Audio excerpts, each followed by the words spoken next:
The Jungle Book. Many strange legends are told of the jungles of far-off India. They speak of Bagheera, the Black Panther, of Baloo the Bear. They tell of Kaa, the sly python, and of the Lord of the Jungle, the great tiger Shere Khan. But of all the legends, none is so strange as the story of a small boy named Mowgli. The story began when a child, left all alone in the jungle, was found by Bagheera the Panther. He could not give the small helpless man-cub care and nourishment, so Bagheera took him to the den of a wolf family with young cubs of their own. That is how it happened that Mowgli, as the man-cub came to be called, was raised among the wolves. All the jungle folk were his friends. Bagheera took Mowgli on long walks and taught him jungle lore. Baloo, the bumbling bear, played games with Mowgli and taught him to live a life of ease. There were coconuts for the cracking, bananas for the peeling, sweet and juicy pawpaws to pick from jungle trees. Hati, the proud old leader of the elephant herd, tried to train young Mowgli in military drill as he led his troop trumpeting down the jungle trails. Sly old Kaa the python would have loved to squeeze Mowgli tight in his coils.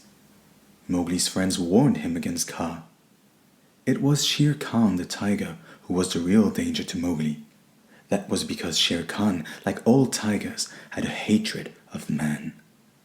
10 times the season of rains had come to the jungle while Mowgli made his home with a wolf family. Then Shere Khan returned to the wolves' hunting grounds. The wolf pack met at Council Rock when next the moon was full. "As you know," said Akela, the leader of the pack, "Shere Khan the tiger has returned. If he learns that our pack is harboring a man-cub, danger will be doubled for all our families. Are we agreed that the man-cub must go?" Out of the shadows stepped Bagheera the panther. "I brought the man-cub to the pack," he said. "It is my duty to see him safely out of the jungle. I know a man village not far away where he will be well cared for." So it was arranged, and when the greenish light of the jungle morning slipped through the leaves, Bagheera and Mowgli set out. All day they walked, and when night fell, they slept on a high branch of a giant banyan tree. All this seemed like an adventure to Mowgli, but when he learned that he was to leave the jungle, he was horrified. "No!" cried Mowgli. "The jungle is my home. I can take care of myself. I will stay." He slipped down the length of trailing vine and rudely ran away. For a while, Mowgli marched with Hati and the elephants, but he soon tired of that. Then he found Baloo bathing in a jungle pool. Mowgli joined him for a dip. Suddenly, down swooped the monkey folk, the noisy, foolish Bandarlog. They had snatched Mowgli from the pool before Baloo knew what was happening. They tossed him through the air from hand to hand and swung him away through the trees.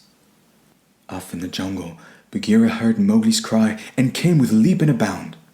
"The monkeys have stolen Mowgli away," gasped Baloo. Off raced Bagheera and Baloo to the ruined city where the monkeys made their home. They found Mowgli a prisoner of the Monkey King.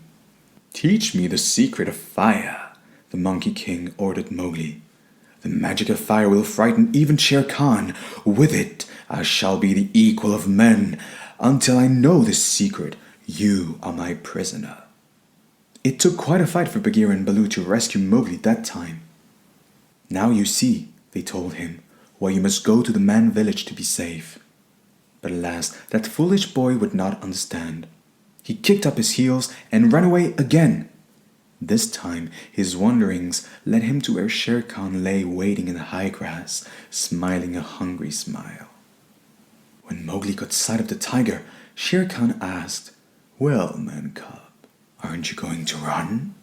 But Mowgli did not have the wisdom to be afraid. "Why should I run?" he asked, staring Shere Khan in the eyes as the tiger gathered himself for a spring. "I'm not afraid of you." "That foolish boy!" growled Bagheera, who had crept close just in time to hear Mowgli. Both Bagheera and Baloo flung themselves upon the Lord of the Jungle to save Mowgli once more. They were brave and strong, but the tiger was mighty of tooth and claw. There was a flash of lightning, and a dead tree nearby caught fire. Mowgli snatched a burning branch and waved it in Shere Khan's face. The tiger, terrified, ran away. Mowgli was very pleased with himself as he strutted between the two weary warriors, Bagheera and Baloo.